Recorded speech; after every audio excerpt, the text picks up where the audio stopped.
And we want to go to breaking news now. This is a house fire in Pacoima. Actually, 3 houses now on fire. Desmond Shaw is live in SkyCal. Des, what are you seeing?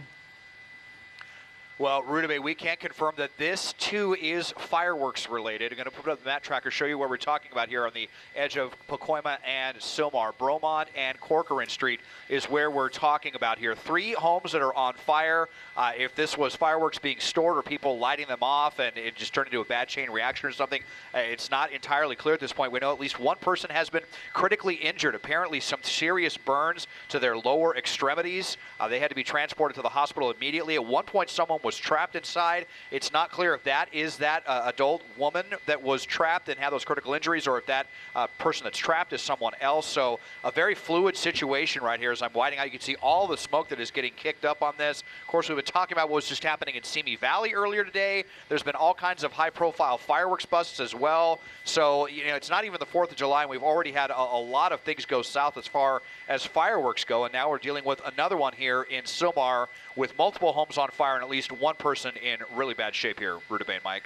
Yeah, this is just a bad situation. And Mike, the fire department is saying that there are active fireworks there exposing nearby residences and brush. So obviously this has big implications beyond this tragic story of the person who's been hurt. Well, and the implications are growing as well. Moments ago, we heard there's also a gas leak at the location as well. One of the homes has a ruptured gas line as a result of everything that has gone on. Now, Rudabeh, as you mentioned, there are the 3 homes. They're in defensive mode on one of them because the flames were very intense. And I don't know, Mike Parrott, if you're able to cue my computer up here, I can show you some of that video. This is from moments ago here, the Citizen app posting it, and you can see just how intense those flames are as they burn. This appears to be being shot from across the freeway there. So it really gives you the idea of the magnitude of how big the flames are. As we go back live now to SkyCal, you'll see here that they are on the roof of those homes trying to get this under control. And again, fireworks related is what the fire department told us. They'd even said at one point that there were still fireworks going off. We don't see that right now at this moment, but it doesn't mean that it's not happening. There are still a bunch of fire crews on the scene. Hazmat is here as well. They're trying to get the scene controlled here and try to figure out exactly what caused all of this, but they can't start any of that work until they actually get the fire put out. Yeah, and Desmond, you're showing us the view from above, and you can see they're working pretty furiously there up on that roof, and really a dangerous situation, scary situation for the firefighters, too. Oh, yeah, no doubt about it. I mean, if they have no idea how many other fireworks might be in there or something. I mean, now I'm wondering if this was, you know, another one of these kind of, you know, illegal warehouses for fires. I mean, I don't think something this serious would be caused by, you know, a Roman candle or two or an M80 or something like that. I mean, this is, you know, typically a lot of fireworks that causes something like this. And then, you know, I'm just thinking about a couple of months ago, we had that home on the other side of Pacoima, closer to the 5 freeway, that blew up. And I believe that was fireworks related as well. So this has so far been the worst year I've seen for this. I just heard a report today that Los Angeles may be considered the illegal fireworks capital of the country.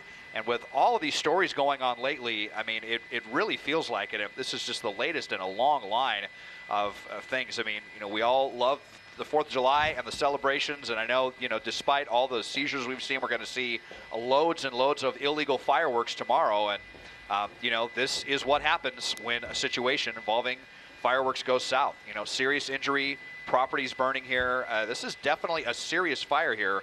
3 homes that look like, you know, they could potentially be a total loss. This one right here is in really, really rough shape. And these firefighters, as I double in, right there on the roof trying to vent the fire. You know, they've got their masks on and everything, but, you know, boy, just very brave, obviously, being in a situation like this. Pretty scary. And still, it looks like still active flames there as well. You can see in those plumes of smoke. And then up on the right-hand side, I was seeing a lot of people who all seem to be gathering there. Paint a picture for us. Let us know what the neighborhood is like and how close they are to brush in terms of, you know, the fire spreading. Any kind of ember blowing into the nearby brush, into the nearby homes. You can see all the people there on the upper right-hand corner there. So a lot of people in danger, a lot of residences in danger as well. Yeah, if there's any, you know, decent news here, it's that winds are pretty calm. We're not getting knocked around at all up here. You can see the palm trees are pretty calm as well. You know, we aren't too far away. I mean, I'll just widen out and show you. I mean, we've still got, you know, there's the 210 freeway right there. We're at the 210 and the 118. But, you know, there's, you know, the National Forest is just beyond that crop of lights right there and the mountains. So, you know, if this would have been a situation where these homes would have been up closer to the mountains, this really could have gotten catastrophic very quickly. So, they should hopefully be able to keep this contained to just the 3 structures that are burning. There's more than 100 firefighters that are on this right now, but we've definitely seen in the past where, I mean, look, we've got this telephone pole that's burning right here, and you're right. I mean, all it takes is a little flicker or another one of those fireworks going off and, detonating under someone's eaves or something, and then it could start a whole new situation. So firefighters definitely keeping everyone back on this, but yeah, I mean, you're going to have a lot of people gathering right down here. This is on Del Sur and Bromont. Obviously, huge news here in Pacoima, and I would imagine that this made a really big boom as well, when this all went off, if not like a series of smaller booms. So, this definitely got people's attention before all 3 fires probably even went up in flames, or all 3 homes, I should say. Yeah, and Mike, you've been watching this from the beginning. I know we have Tom Waite on the way there. Yeah. And you were talking about this massive firefighter response, which of course takes resources away from anything else that might be happening tonight, fireworks related or not. Right, and I'm listening to the radio too. They are talking about some additional patients that they're looking at. So it sounds like we may have more than just that one woman that was hurt in all of this. And I want to ask Mike Parrott one more time if we can look at my computer, because I found this video as well, also on the Citizen app. It's paused right now, but I want you to notice right where the flames are. Here in just a second, you're going to see fireworks come out of it. You'll see them kind of shoot up. You'll see that plume there. You see one kind of shooting up into the air, and then you can see kind of the sparklers within the flame of the fire here from this home, or one of these homes, or all 3 of these homes that are kind of going up there. And you can see another kind of pop right there. Again, there you go. Look at that. So this is obviously still was an issue when those fire crews first got on scene. We'll go back live to SkyCal now and show you the current firefights as they are now trying to deal with some more patients. As you mentioned, now 100 firefighters on scene. LAFD calling this a major emergency fire, which is, I believe, one of the highest, if not the highest level of response that the LAFD has here. So certainly a lot going on here. They've got medical groups set up because you've got the patients that are injured in this. And you've got this, all the people on the roof that are still trying to deal with the fire as well. Des, if we can look at Drone Field, that is apparently where some of the patients are getting checked out here. That's where they've been asked to take them. So I know we've got Cochrane and Bromont here. That's where they were dealing with them. Drone Field, I don't know if that's going to be over to the left there, but that's where they're trying to get some of the patients here. Yeah, and there you see kind of that command post. It's a lot of action going on down there, a lot of coordination by these firefighters. Wow, that is just a massive scene. And Desmond, this is spanning, what, 5-6 blocks? About that here, let's just kind of widen out and show you again. Definitely at least 2 or 3. They're pretty long blocks right there. So it's one really long block, but you might consider that like 3 smaller ones. But they definitely need to be keeping their distance from the situation for their command post, and to kind of strategize how they're going to get all of this knocked down eventually. So yeah, a lot of engines over there. Also just making sure if anything else were to spark up that they'll have enough resources to get that knocked down. But so here again, the 3 homes that are in flames, trying to get it knocked down in this home right here. But all of the venting that they had to do to rip up the roof, that home may be salvageable, but these 2 over here, I'm not as confident. And it's not clear where the explosion started, or where this all happened, if it was this home or the home right behind it. I'm thinking maybe this one back here, that is really charred, and then you could maybe see how fireworks might have exploded out to both sides to catch those 2 other structures on fire. And again, at least 1 person seriously injured in all this. It's just really awful to report the day before the nation's birthday, when we're all looking forward to celebrating, but this is the flip side of that, when something happens with devices or substances that people are not supposed to be having. This is why they're illegal in the first place through debate. Yeah, we've been seeing, just since we've been over it, little pockets of flames coming out of the roof there. In the midst of all the smoke, we see like flames pop up. And these firefighters just so bravely working on these roofs, tearing apart the roof there, and people gathered in the surrounding streets and blocks, Mike, as this massive response. And obviously they're concerned about it by classifying it at this level. Absolutely, and they've got, as I mentioned, a major emergency fire. One of the other resources I want to point out, and you can faintly see it there in Desmond's shot, LAFD actually has a helicopter overhead as well here. Now, the type of helicopter that they've got is more of a kind of a recon helicopter. It is not a water-dropping helicopter. They wouldn't do that in this type of situation. That's not safe. But Fire 5 there from LAFD is overhead, and they're trying to help guide those crews in there and see if they're missing any hot spots or what have you. So really all the stops being pulled out here to try to get this under control. The other two patients, Rita Bay, we were just listening to, they have smoke inhalation.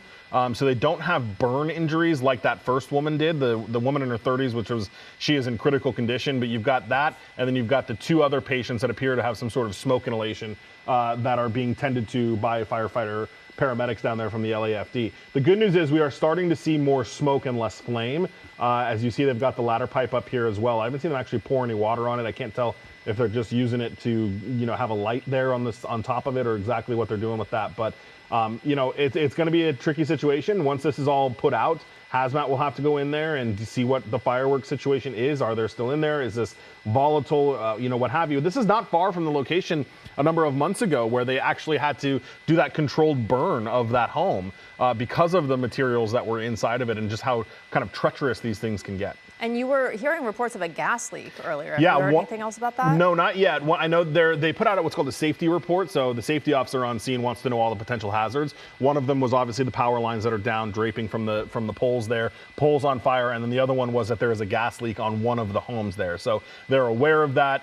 Usually, if it's a gas leak at the meter, they can try to turn the main off from somewhere, or get DW or SoCal Gas rather to come out and handle that. So it's hard to tell exactly if that's playing a super big factor in this, but it was certainly something that they were worried about. And we see the firefighters on the ground there, and even the one on the roof from this angle, a few of them on the roof, they don't seem to be as frantically, that sense of urgency that we saw right in the beginning. So they must have some sort of information.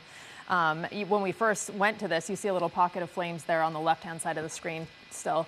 When they first went to this, they said it was an active fireworks situation, that they thought there might be still fireworks posing a threat inside one of these homes. Yeah. But it looks like maybe, since they're on the roof right now and since they're standing by one of the houses, maybe that threat is not as urgent. Yeah, I wonder, Rita Bay, too, if what we're seeing shoot off there on the left side, that flame pocket, Des, and I don't know if you can get a better look at it.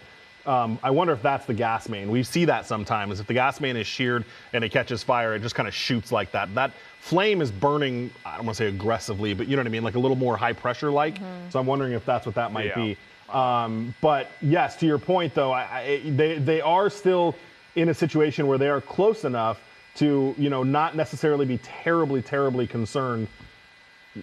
Yeah, they're talking about bulk of the fire is knocked down, and they're just chasing some of the residual flames there. So, and now they're trying to do what they can to go through and search the property. So they need to make sure that nobody's in there. We don't know if this was just a fire that took off or if this was an explosion where somebody may have been hurt. So they want to get through that. They're also talking about, needing to check on the utility lines and see what the status of that gas line is. So they are aware of it.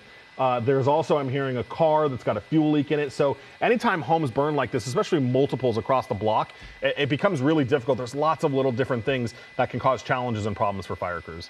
Yeah, we've been just this week reporting on that horrible warehouse fire in Northern California, right, where crews still haven't been able to go in completely and search for the missing people because the fireworks pose such a huge danger.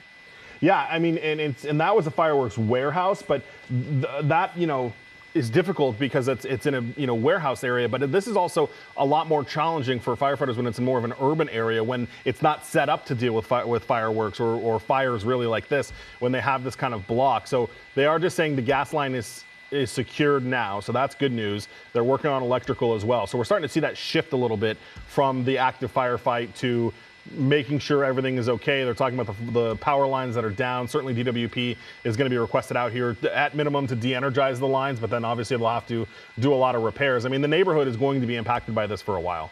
Absolutely. And Desmond, are you still seeing a lot of people gathered on the side street there? It looked like at least dozens of people earlier. Yeah, definitely. We'll see if we can get them here. Just kind of all around the corner, there's quite a few people here. I mean, they can not only see it and hear it, but they can smell it. We can smell it up here in SkyCal. I mean, it smells like pretty much the way that the entire LA basin is going to smell tomorrow by about 10 or 11 p.m.